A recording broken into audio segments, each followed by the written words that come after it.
not attempting to alter history. They were governed by private loyalties, which they did not question.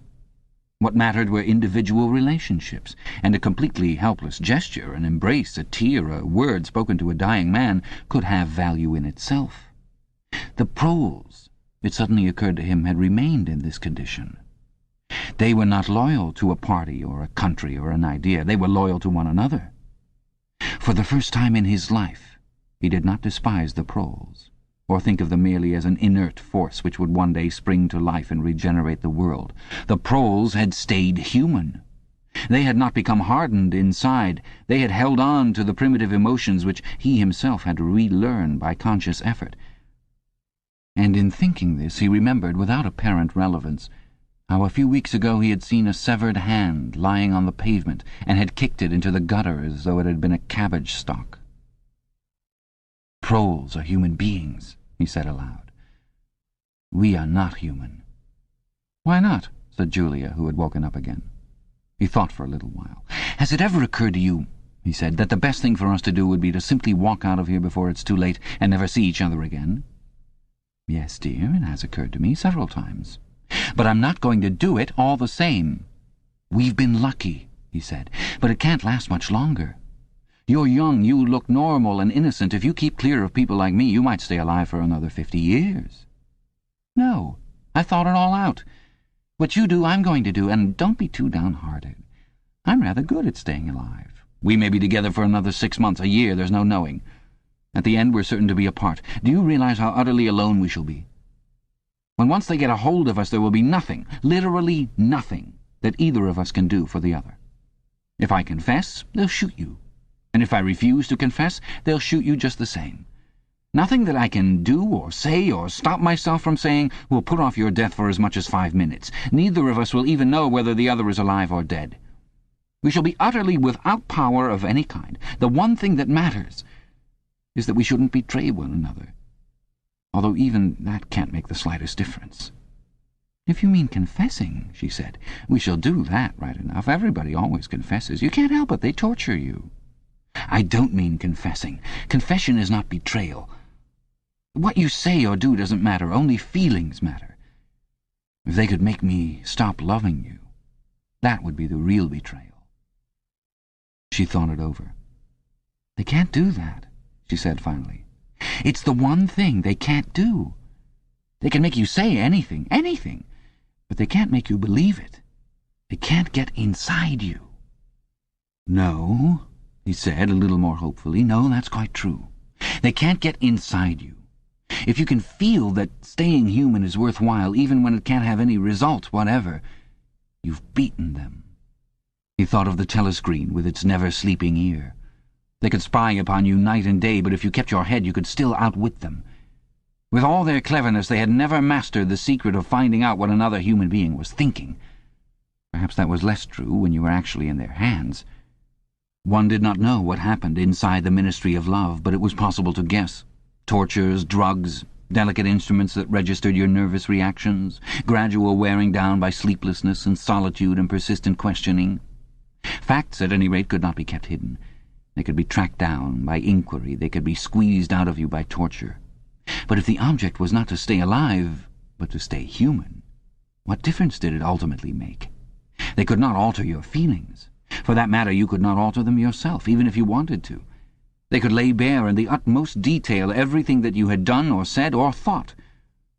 But the inner heart, whose workings were mysterious even to yourself, remained impregnable.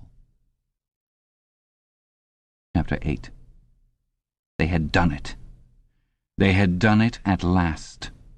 The room they were standing in was long-shaped and softly lit. The telescreen was dimmed to a low murmur. The richness of the dark blue carpet gave one the impression of treading on velvet. At the far end of the room, O'Brien was sitting at a table under a green-shaded lamp with a mass of papers on either side of him. He had not bothered to look up when the servant showed Julia and Winston in. Winston's heart was thumping so hard that he doubted whether he would be able to speak. They had done it. They had done it at last, was all he could think. It had been a rash act to come here at all, and sheer folly to arrive together, though it was true that they had come by different routes and only met on O'Brien's doorstep. But merely to walk into such a place needed an effort of the nerve. It was only on very rare occasions that one saw inside the dwelling places of the inner party, or even penetrated into the quarter of the town where they lived. The whole atmosphere of the huge block of flats, the richness and spaciousness of everything, the unfamiliar smells of good food and good tobacco, the silent and incredibly rapid lifts sliding up and down, the white-jacketed servants hurrying to and fro, everything was intimidating. Although he had a good pretext for coming here, he was haunted at every step by the fear that a black-uniformed guard would suddenly appear from around the corner, demand his papers, and order him to get out. O'Brien's servant, however, had admitted the two of them without demur. He was a small, dark-haired man in a white jacket with a diamond-shaped, completely expressionless face which might have been that of a Chinese. The passage down which he led them was softly carpeted, with cream-papered walls and white wainscoting, all exquisitely clean. That, too, was intimidating. Winston could not remember ever to have seen a passageway whose walls were not grimy from the contact of human bodies. O'Brien had a slip of paper between his fingers and seemed to be studying it intently. His heavy face, bent down so that one could see the line of the nose, looked both formidable and intelligent. For perhaps 20 seconds he sat without stirring. Then he pulled the speakwrite toward him and rapped out a message in the hybrid jargon of the ministries. Items 1, 5, 7 approved full-wise. Stop. A suggestion contained item 6 double+ ridiculous verging crime think cancel. Stop. Unproceed construction-wise anti-getting plus full estimates machinery overhead. Stop. End message. He rose deliberately from his chair and came toward them across the soundless carpet. A little of the official atmosphere seemed to have fallen away from him with the newspeak words, but his expression was grimmer than usual, as though he were not pleased at being disturbed. The terror that Winston already felt was suddenly shot through by a streak of ordinary embarrassment. It seemed to him quite possible that he had simply made a stupid mistake. For what evidence had he, in reality, that O'Brien was any kind of political conspirator? Nothing but the flash of the eyes and a single equivocal remark. Beyond that, only his own secret imaginings, founded on a dream.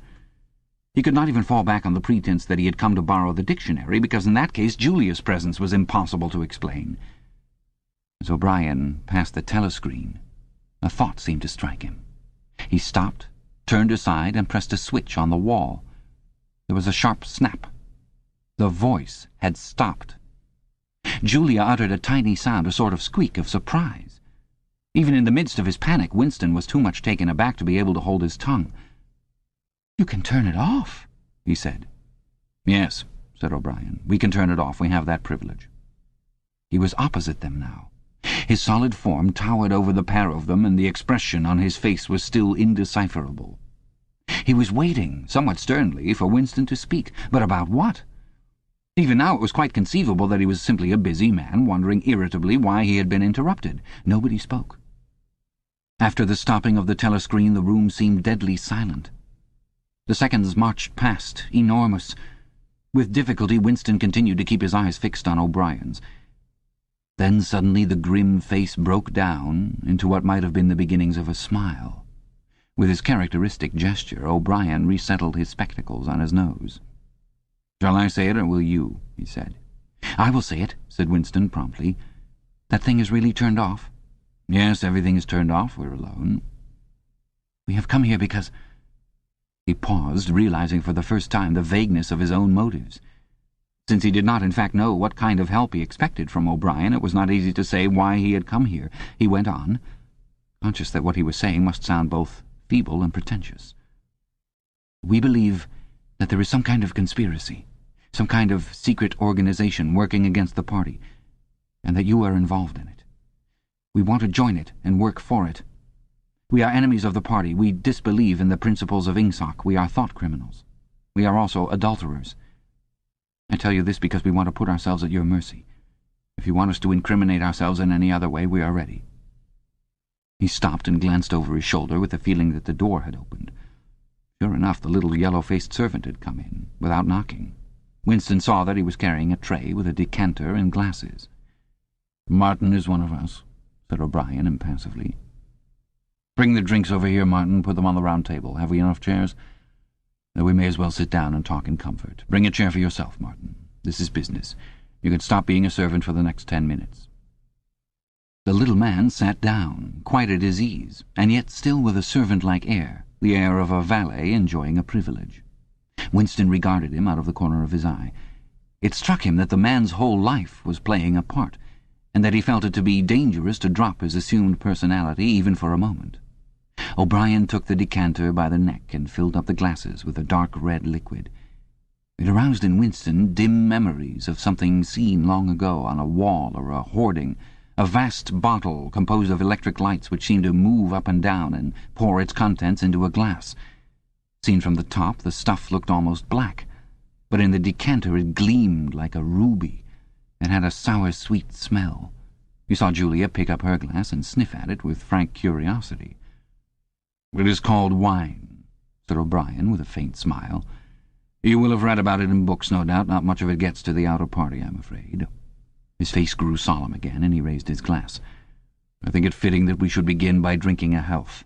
To our leader, to Emmanuel Goldstein." Winston took up his glass with a certain eagerness. Wine was a thing he had read and dreamed about. Like the glass paperweight or Mr. Charrington's half-remembered rhymes, it belonged to the vanished romantic past, the olden time, as he liked to call it in his secret thoughts. For some reason he had always thought of wine as having an intensely sweet taste, like that of blackberry jam, and an immediate intoxicating effect. Actually, when he came to swallow it, the stuff was distinctly disappointing. The truth was that after years of gin drinking he could barely taste it. He set down the empty glass. "Then there is such a person as Goldstein?" he said. "Yes, there is such a person, and he is alive. Where, I do not know." "And the conspiracy, the organization, is it real? It is not simply an invention of the thought police?" "No, it is real. The Brotherhood, we call it. You will never learn much more about the Brotherhood than that it exists and that you belong to it. I will come back to that presently." He looked at his wristwatch.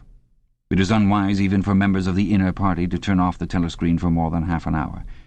You ought not to have come here together, and you will have to leave separately. You, comrade," he bowed his head to Julia, "will leave first. We have about 20 minutes at our disposal. You will understand that I must start by asking you certain questions. In general terms, what are you prepared to do?" "Anything that we are capable of," said Winston. O'Brien had turned himself a little in his chair so that he was facing Winston. He almost ignored Julia, seeming to take it for granted that Winston could speak for her.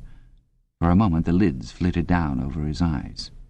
He began asking his questions in a low, expressionless voice, as though this were a routine, a sort of catechism, most of whose answers were known to him already.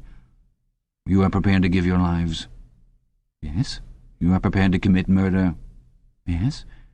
"To commit acts of sabotage which may cause the death of hundreds of innocent people?" "Yes." "To betray your country to foreign powers?" "Yes."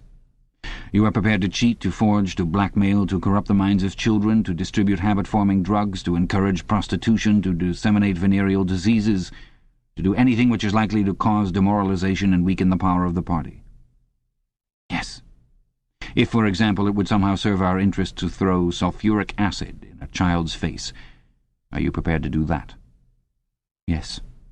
"You are prepared to lose your identity and live out the rest of your life as a waiter or a dock worker?" "Yes." "You are prepared to commit suicide if and when we order you to do so?" "Yes." "You are prepared, the two of you, to separate and never see one another again?" "No!" broke in Julia. It appeared to Winston that a long time passed before he answered. For a moment he seemed even to have been deprived of the power of speech. His tongue worked soundlessly, forming the opening syllables first of one word, then of the other, over and over again, until he had said it. He did not know which word he was going to say. "No," he said finally. "You did well to tell me," said O'Brien. "It is necessary for us to know everything." He turned himself toward Julia, and added in a voice with somewhat more expression in it, "Do you understand that even if he survives, it may be as a different person? We may be obliged to give him a new identity. His face, his movements, the shape of his hands, the colour of his hair, even his voice would be different. And you yourself might have become a different person. Our surgeons can alter people beyond recognition. Sometimes it is necessary. Sometimes we even amputate a limb."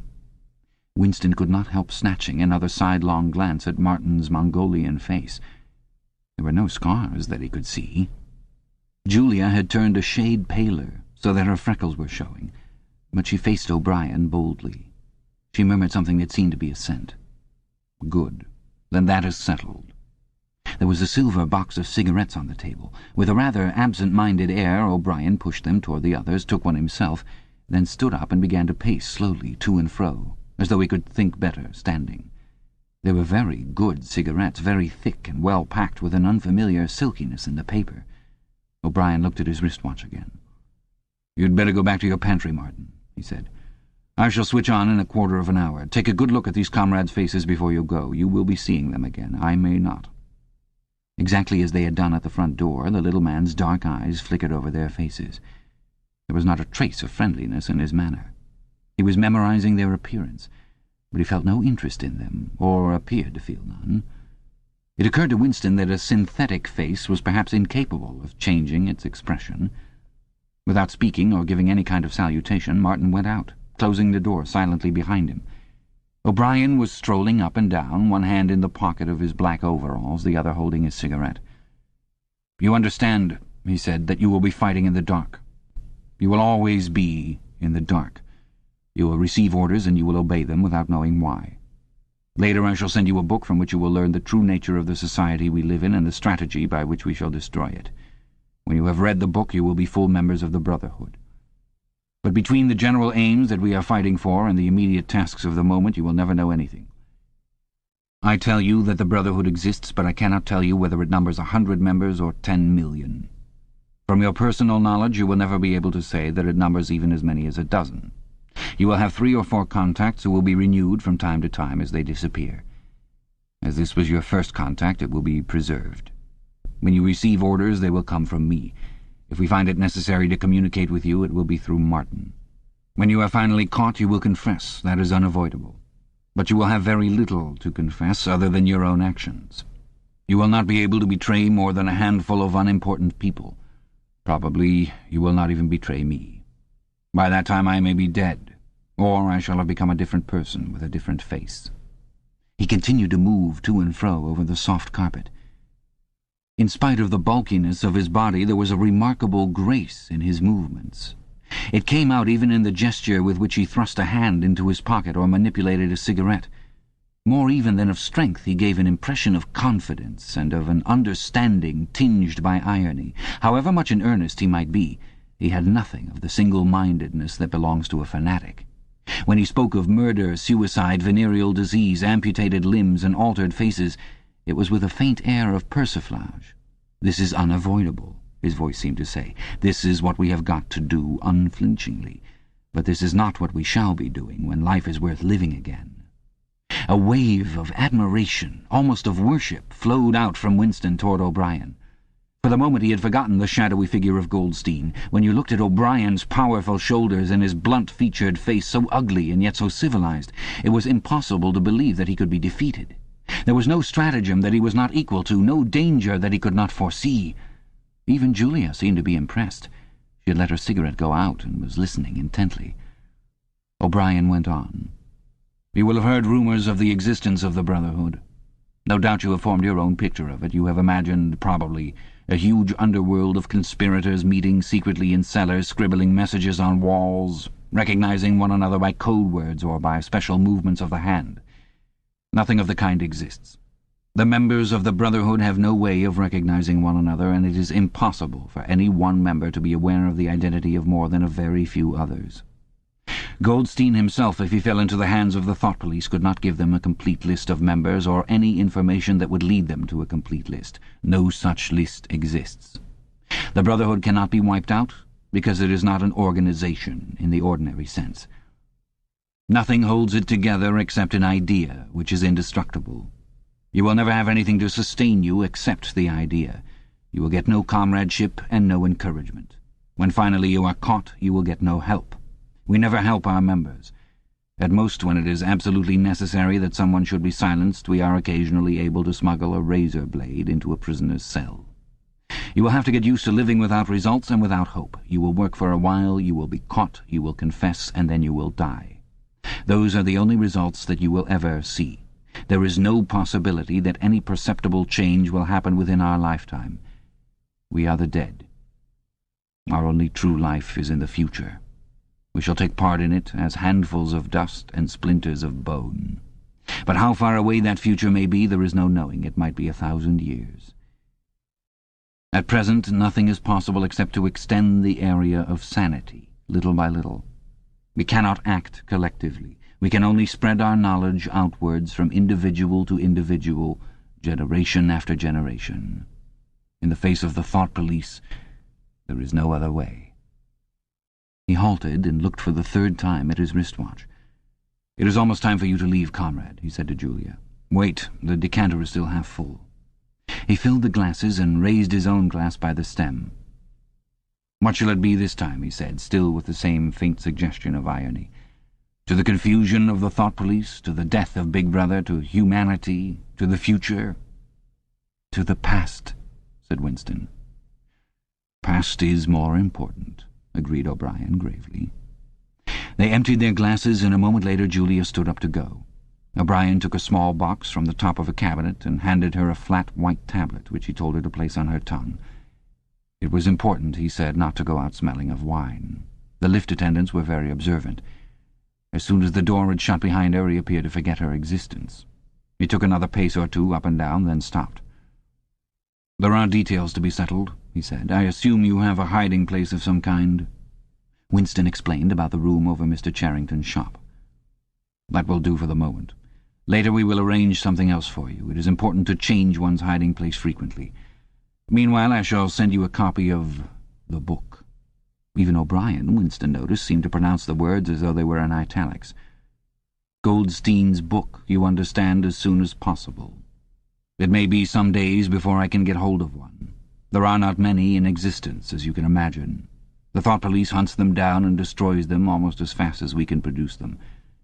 It makes very little difference. The book is indestructible. If the last copy were gone, we could reproduce it almost word for word.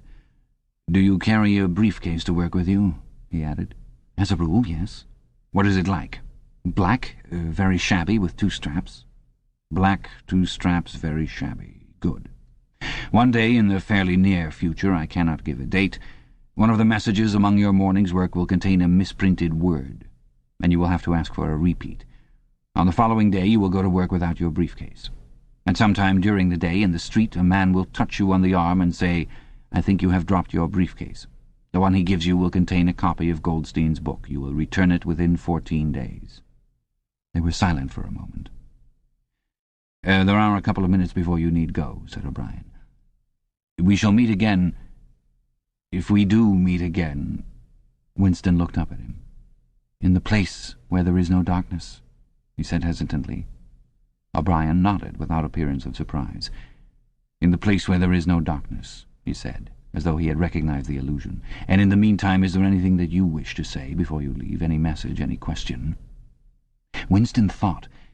There did not seem to be any further question that he wanted to ask. Still less did he feel any impulse to utter high-sounding generalities.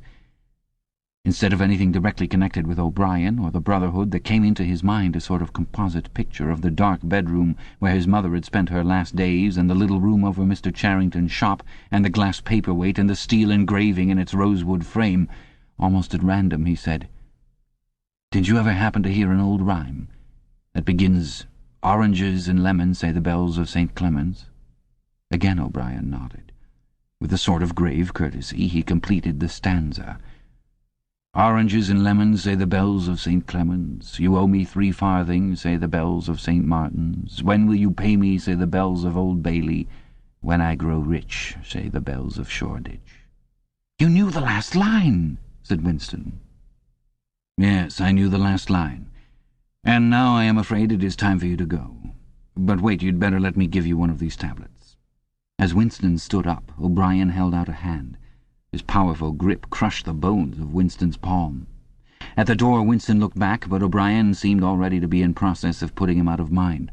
He was waiting with his hand on the switch that controlled the telescreen. Beyond him Winston could see the writing table, with its green-shaded lamp and the speakwrite and the wire baskets deep laden with papers. The incident was closed. Within 30 seconds, it occurred to him, O'Brien would be back at his interrupted and important work on behalf of the party. Chapter 9. Winston was gelatinous with fatigue. Gelatinous was the right word. It had come into his head spontaneously. His body seemed to have not only the weakness of a jelly, but its translucency. He felt that if he held up his hand he would be able to see the light through it. All the blood and lymph had been drained out of him by an enormous debauch of work, leaving only a frail structure of nerves, bones, and skin. All sensations seemed to be magnified. His overalls fretted his shoulders, the pavement tickled his feet. Even the opening and closing of a hand was an effort that made his joints creak. He had worked more than 90 hours in 5 days. So had everyone else in the ministry. Now it was all over, and he had literally nothing to do. No party work of any description until tomorrow morning. He could spend 6 hours in the hiding place and another 9 in his own bed. Slowly, in mild afternoon sunshine, he walked up a dingy street in the direction of Mr. Charrington's shop, keeping one eye open for the patrols, but irrationally convinced that this afternoon there was no danger of anyone interfering with him. The heavy briefcase that he was carrying bumped against his knees at each step, sending a tingling sensation up and down the skin of his leg. Inside it was the book, which he had now had in his possession for 6 days and had not yet opened nor even looked at. On the 6th day of Hate Week, after the processions, the speeches, the shouting, the singing, the banners, the posters, the films, the waxworks, the rolling of drums and squealing of trumpets, the tramp of marching feet, the grinding of the caterpillars of tanks, the roar of massed planes, the booming of guns— after 6 days of this, when the great orgasm was quivering to its climax, and the general hatred of Eurasia had boiled up into such delirium that if the crowd could have got their hands on the 2,000 Eurasian war criminals who were to be publicly hanged on the last day of the proceedings, they would unquestionably have torn them to pieces, at just this moment it had been announced that Oceania was not, after all, at war with Eurasia. Oceania was at war with Eastasia. Eurasia was an ally. There was, of course, no admission that any change had taken place. Merely it became known, with extreme suddenness and everywhere at once, that Eastasia and not Eurasia was the enemy. Winston was taking part in a demonstration in one of the central London squares at the moment when it happened. It was night, and the white faces and the scarlet banners were luridly floodlit.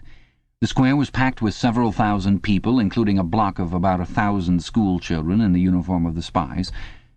On a scarlet-draped platform, an orator of the inner party, a small, lean man with disproportionately long arms and a large, bald skull over which a few lank locks straggled, was haranguing the crowd. A little Rumpelstiltskin figure, contorted with hatred, he gripped the neck of the microphone with one hand, while the other, enormous at the end of a bony arm, clawed the air menacingly above his head. His voice, made metallic by the amplifiers, boomed forth an endless catalogue of atrocities, massacres, deportations, lootings, rapings, torture of prisoners, bombing of civilians, lying propaganda, unjust aggressions, broken treaties. It was almost impossible to listen to him without being first convinced and then maddened. At every few moments the fury of the crowd boiled over, and the voice of the speaker was drowned by a wild, beast-like roaring that rose uncontrollably from thousands of throats. The most savage yells of all came from the school children. The speech had been proceeding for perhaps 20 minutes when a messenger hurried onto the platform and a scrap of paper was slipped into the speaker's hand. He unrolled it and read it without pausing in his speech. Nothing altered in his voice or manner or in the content of what he was saying, but suddenly the names were different. Without words said, a wave of understanding rippled through the crowd. Oceania was at war with Eastasia. The next moment there was a tremendous commotion. The banners and posters with which the square was decorated were all wrong. Quite half of them had the wrong faces on them. It was sabotage. The agents of Goldstein had been at work. There was a riotous interlude while posters were ripped from the walls, banners torn to shreds and trampled underfoot. The spies performed prodigies of activity in clambering over the rooftops and cutting the streamers that fluttered from the chimneys. But within 2 or 3 minutes it was all over. The orator, still gripping the neck of the microphone, his shoulders hunched forward, his free hand clawing at the air, had gone straight on with his speech. 1 minute more, and the feral roars of rage were again bursting from the crowd. The hate continued exactly as before, except that the target had been changed. The thing that impressed Winston in looking back was that the speaker had switched from one line to the other actually in mid-sentence, not only without a pause, but without even breaking the syntax. But at the moment he had other things to preoccupy him. It was during the moment of disorder, while the posters were being torn down, that a man whose face he did not see had tapped him on the shoulder and said, "Excuse me, I think you've dropped your briefcase." He took the briefcase abstractedly, without speaking. He knew that it would be days before he had an opportunity to look inside it. The instant that the demonstration was over, he went straight to the Ministry of Truth, though the time was now nearly 23 hours. The entire staff of the ministry had done likewise. The orders already issuing from the telescreens recalling them to their posts were hardly necessary. 1984, Cassette 5. Oceania was at war with East Asia. Oceania had always been at war with East Asia. A large part of the political literature of 5 years was now completely obsolete. Reports and records of all kinds, newspapers, books, pamphlets, films, soundtracks, photographs, all had to be rectified at lightning speed. Although no directive was ever issued, it was known that the chiefs of the department intended that within 1 week no reference to the war with Eurasia or the alliance with East Asia should remain in existence anywhere. The work was overwhelming, all the more so because the processes that it involved could not be called by their true names. Everyone in the records department worked 18 hours in the 24, with 2 3-hour snatches of sleep. Mattresses were brought up from the cellars and pitched all over the corridors. Meals consisted of sandwiches and Victory coffee wheeled round on trolleys by attendants from the canteen. Each time that Winston broke off for one of his spells of sleep, he tried to leave his desk clear of work. And each time that he crawled back, sticky-eyed and aching, it was to find that another shower of paper cylinders had covered the desk like a snowdrift, half burying the speakwrite and overflowing onto the floor, so that the first job was always to stack them into a neat enough pile to give him room to work. What was worst of all was that the work was by no means purely mechanical. Often it was enough merely to substitute one name for another, but any detailed report of events demanded care and imagination. Even the geographical knowledge that one needed in transferring the war from one part of the world to another was considerable. By the third day his eyes ached unbearably, and his spectacles needed wiping every few minutes. It was like struggling with some crushing physical task, something which one had the right to refuse and which one was nevertheless neurotically anxious to accomplish. Insofar as he had time to remember it, he was not troubled by the fact that every word he murmured into the speakwrite, every stroke of his ink pencil, was a deliberate lie. He was as anxious as anyone else in the department that the forgery should be perfect. On the morning of the 6th day, the dribble of cylinders slowed down. For as much as half an hour, nothing came out of the tube, then one more cylinder, then nothing. Everywhere, at about the same time, the work was easing off. A deep, and as it were secret, sigh went through the department. A mighty deed, which could never be mentioned, had been achieved. It was now impossible for any human being to prove by documentary evidence that the war with Eurasia had ever happened. At 1200 it was unexpectedly announced that all workers in the ministry were free till tomorrow morning. Winston, still carrying the briefcase containing the book, which had remained between his feet while he worked and under his body while he slept, went home, shaved himself, and almost fell asleep in his bath, although the water was barely more than tepid. With a sort of voluptuous creaking in his joints, he climbed the stair above Mr. Charrington's shop. He was tired, but not sleepy any longer. He opened the window, lit the dirty little oil stove, and put on a pan of water for coffee. Julia would arrive presently. Meanwhile there was the book. He sat down in the sluttish armchair and undid the straps of the briefcase. A heavy black volume, amateurishly bound, with no name or title on the cover. The print also looked slightly irregular. The pages were worn at the edges and fell apart easily, as though the book had passed through many hands. The inscription on the title page ran, "The Theory and Practice of Oligarchical Collectivism," by Emmanuel Goldstein. Winston began reading. Chapter 1. Ignorance is Strength. Throughout recorded time, and probably since the end of the Neolithic Age, there have been 3 kinds of people in the world: the high, the middle, and the low. They have been subdivided in many ways. They have borne countless different names, and their relative numbers, as well as their attitude toward one another, have varied from age to age. But the essential structure of society has never altered. Even after enormous upheavals and seemingly irrevocable changes, the same pattern has always reasserted itself, just as a gyroscope will always return to equilibrium, however far it is pushed one way or the other. The aims of these 3 groups are entirely irreconcilable. Winston stopped reading, chiefly in order to appreciate the fact that he was reading, in comfort and safety. He was alone. No telescreen, no ear at the keyhole, no nervous impulse to glance over his shoulder or cover the page with his hand. The sweet summer air played against his cheek. From somewhere far away there floated the faint shouts of children. In the room itself there was no sound except the insect voice of the clock. He settled deeper into the armchair and put his feet up on the fender. It was bliss. It was eternity. Suddenly, as one sometimes does with a book of which one knows that one will ultimately read and reread every word, he opened it at a different place and found himself at the 3rd chapter. He went on reading. Chapter 3. War is Peace. The splitting up of the world into 3 great superstates was an event which could be, and indeed was, foreseen before the middle of the 20th century. With the absorption of Europe by Russia and the British Empire by the United States, 2 of the 3 existing powers, Eurasia and Oceania, were already effectively in being. The 3rd, Eastasia, only emerged as a distinct unit after another decade of confused fighting. The frontiers between the 3 superstates are in some places arbitrary, and in others they fluctuate according to the fortunes of war, but in general they follow geographical lines. Eurasia comprises the whole of the northern part of the European and Asiatic landmass from Portugal to the Bering Strait. Oceania comprises the Americas, the Atlantic Islands, including the British Isles, Australasia, and the southern portion of Africa. Eastasia, smaller than the others and with a less definite western frontier, comprises China and the countries to the south of it, the Japanese islands, and a large but fluctuating portion of Mongolia and Tibet. In one combination or another, these 3 superstates are permanently at war, and have been so for the past 25 years. War, however, is no longer the desperate, annihilating struggle that it was in the early decades of the 20th century. It is a warfare of limited aims between combatants who are unable to destroy one another, have no material cause for fighting, and are not divided by any genuine ideological difference. This is not to say that either the conduct of war or the prevailing attitude toward it has become less bloodthirsty or more chivalrous.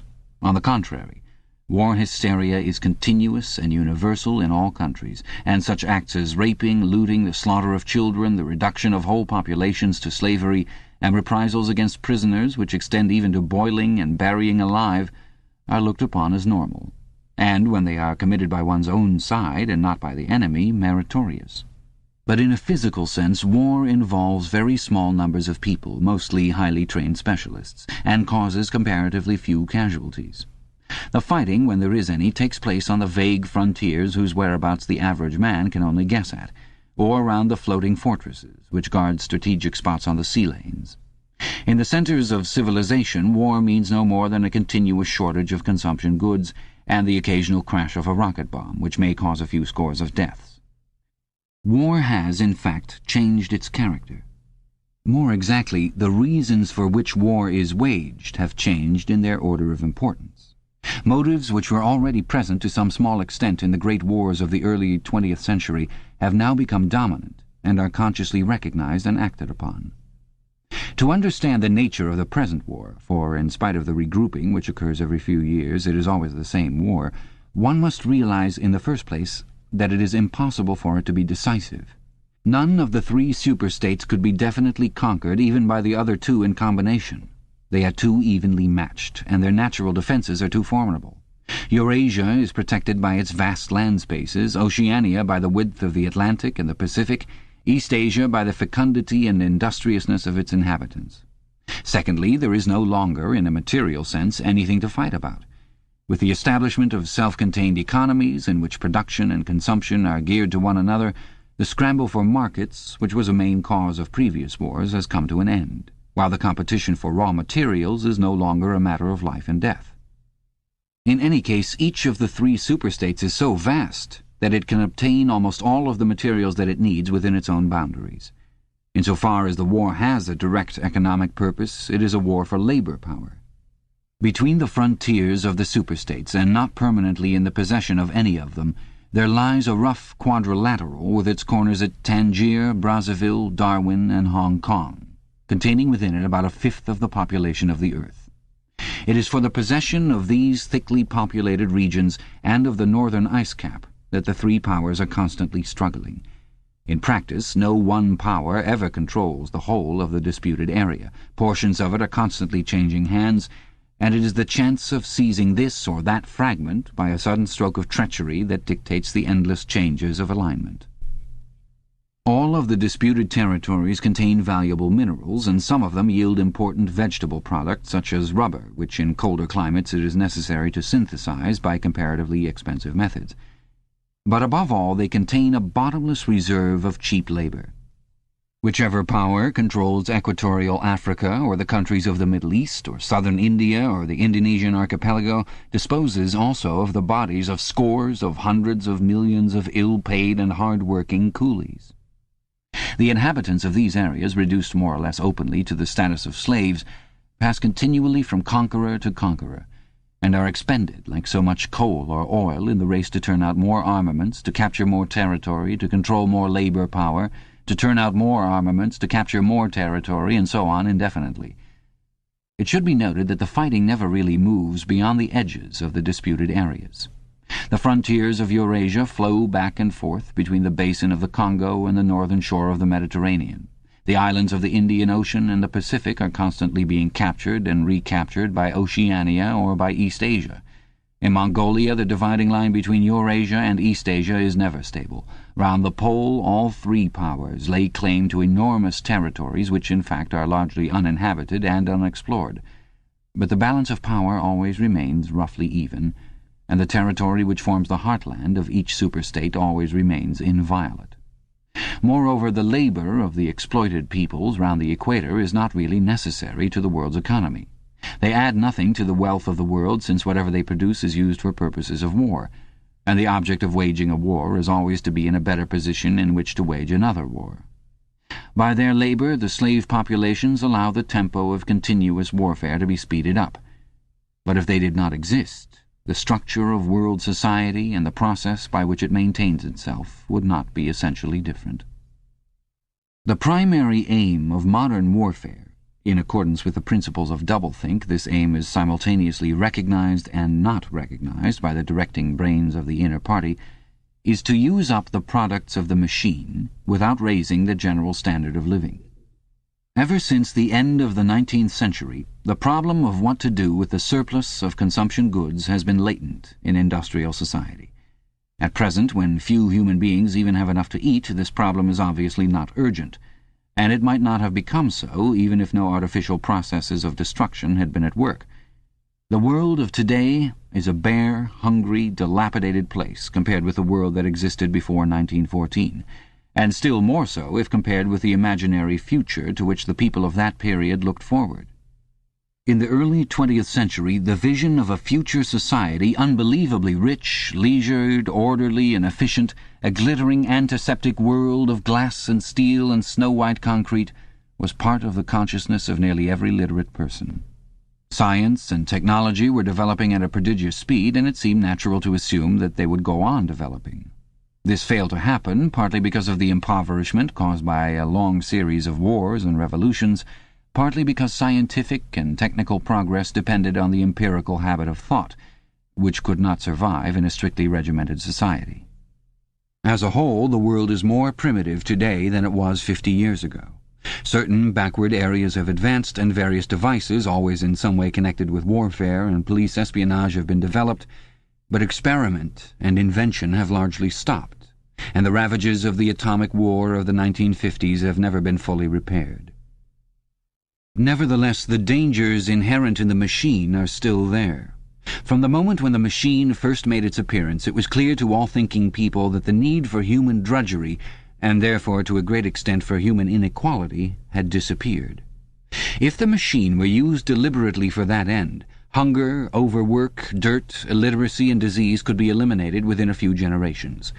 And, in fact, without being used for any such purpose, but by a sort of automatic process, by producing wealth which it was sometimes impossible not to distribute, the machine did raise the living standards of the average human being very greatly over a period of about 50 years at the end of the 19th and the beginning of the 20th centuries. But it was also clear that an all-round increase in wealth threatened the destruction indeed in some sense was the destruction of a hierarchical society. In a world in which everyone worked short hours, had enough to eat, lived in a house with a bathroom and a refrigerator, and possessed a motor car or even an airplane, the most obvious and perhaps the most important form of inequality would already have disappeared. If it once became general, wealth would confer no distinction. It was possible, no doubt, to imagine a society in which wealth, in the sense of personal possessions and luxury, should be evenly distributed, while power remained in the hands of a small privileged caste. But in practice such a society could not long remain stable. For if leisure and security were enjoyed by all alike, the great mass of human beings who are normally stupefied by poverty would become literate and would learn to think for themselves. And when once they had done this, they would sooner or later realize that the privileged minority had no function, and they would sweep it away. In the long run, a hierarchical society was only possible on a basis of poverty and ignorance. To return to the agricultural past, as some thinkers about the beginning of the 20th century dreamed of doing, was not a practical solution. It conflicted with the tendency toward mechanization, which had become quasi-instinctive throughout almost the whole world, and moreover any country which remained industrially backward was helpless in a military sense, and was bound to be dominated directly or indirectly by its more advanced rivals. Nor was it a satisfactory solution to keep the masses in poverty by restricting the output of goods. This happened, to a great extent, during the final phase of capitalism, roughly between 1920 and 1940. The economy of many countries was allowed to stagnate. Land went out of cultivation, capital equipment was not added to, great blocks of the population were prevented from working and kept half alive by state charity.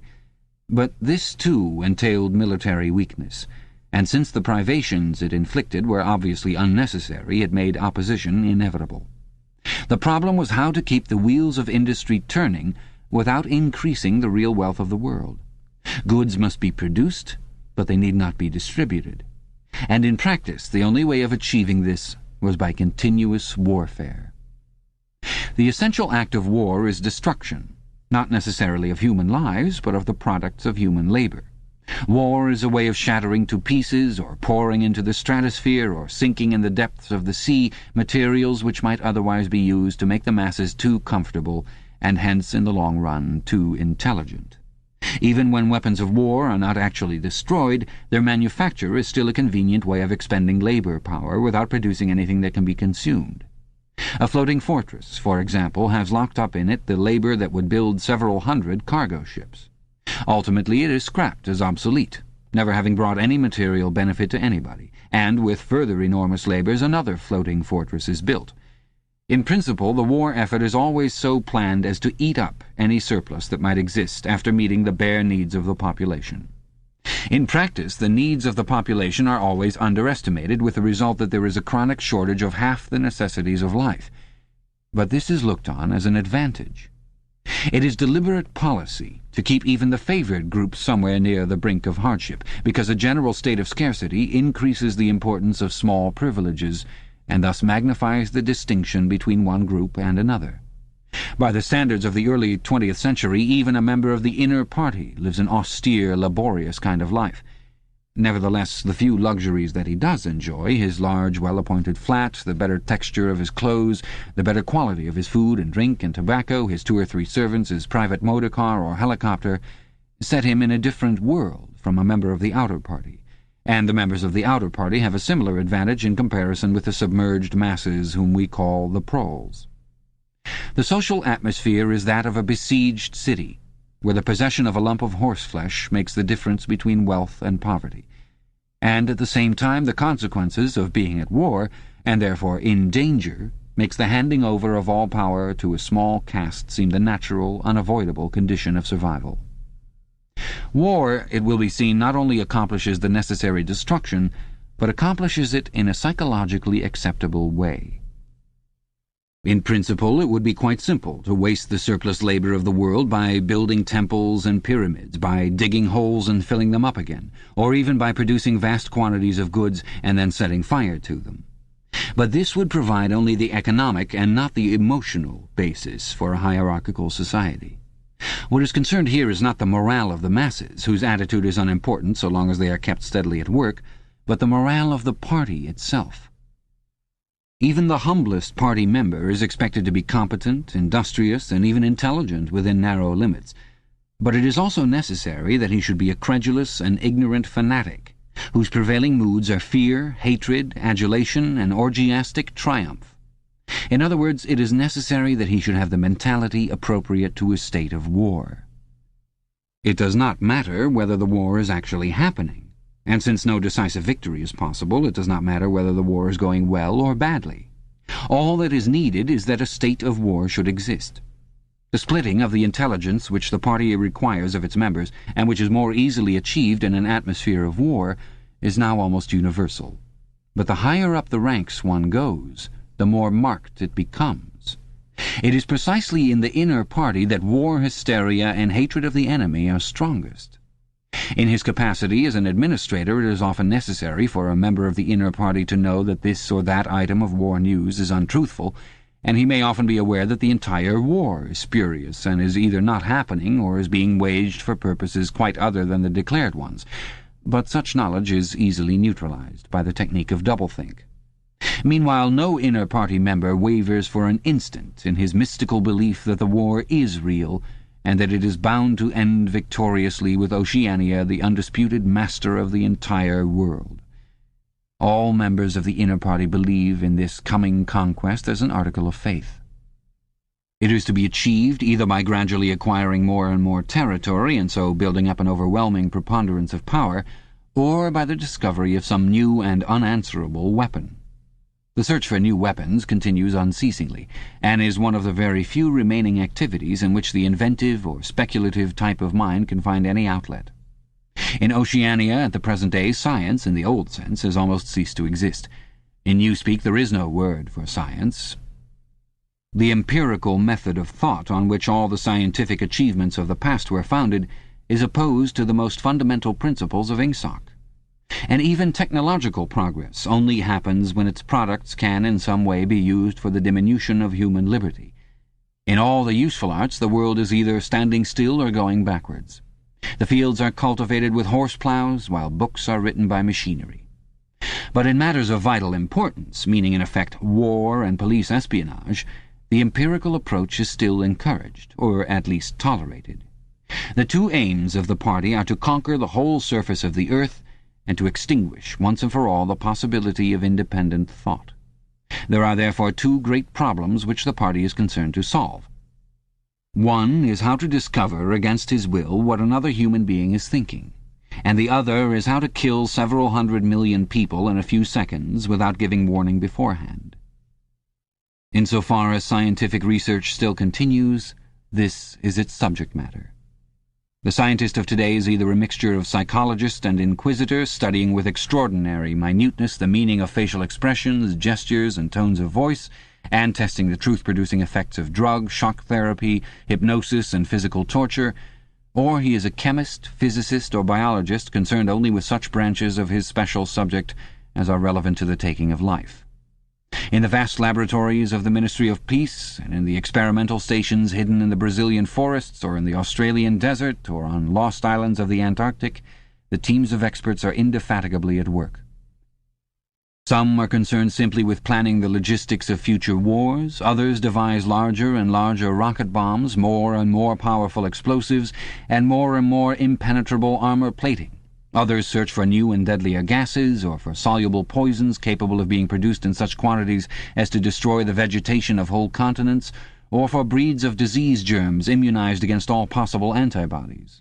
Others strive to produce a vehicle that shall bore its way under the soil like a submarine under the water, or an airplane as independent of its base as a sailing ship. Others explore even remoter possibilities, such as focusing the sun's rays through lenses suspended thousands of kilometers away in space, or producing artificial earthquakes and tidal waves by tapping the heat at the Earth's center. But none of these projects ever comes anywhere near realization, and none of the three superstates ever gains a significant lead on the others. What is more remarkable is that all three powers already possess in the atomic bomb a weapon far more powerful than any that their present researchers are likely to discover.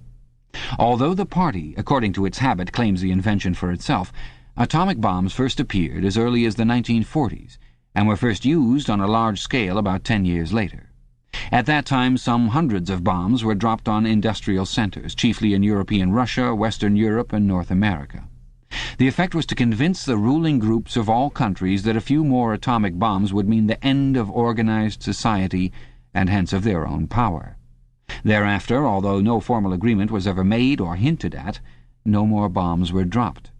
All three powers merely continue to produce atomic bombs and store them up against the decisive opportunity which they all believe will come sooner or later.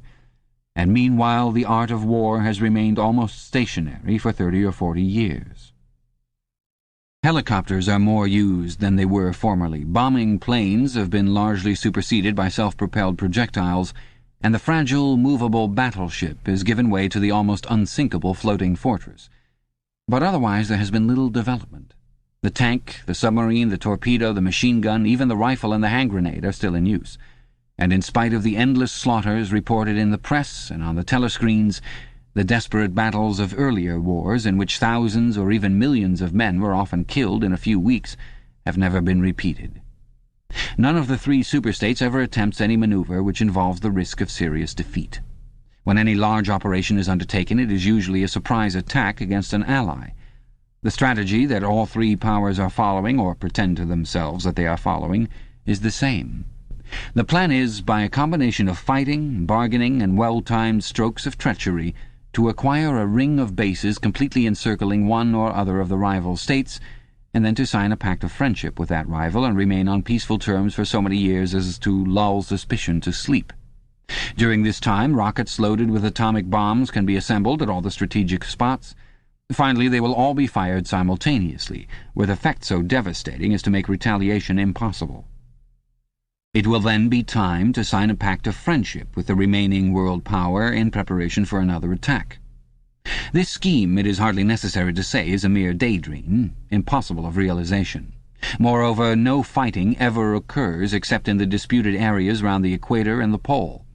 No invasion of enemy territory is ever undertaken. This explains the fact that in some places the frontiers between the superstates are arbitrary. Eurasia, for example, could easily conquer the British Isles, which are geographically part of Europe, or, on the other hand, it would be possible for Oceania to push its frontiers to the Rhine, or even to the Vistula. But this would violate the principle, followed on all sides, though never formulated, of cultural integrity. If Oceania were to conquer the areas that used once to be known as France and Germany, it would be necessary either to exterminate the inhabitants, a task of great physical difficulty, or to assimilate a population of about 100 million people, who, so far as technical development goes, are roughly on the oceanic level. The problem is the same for all three superstates.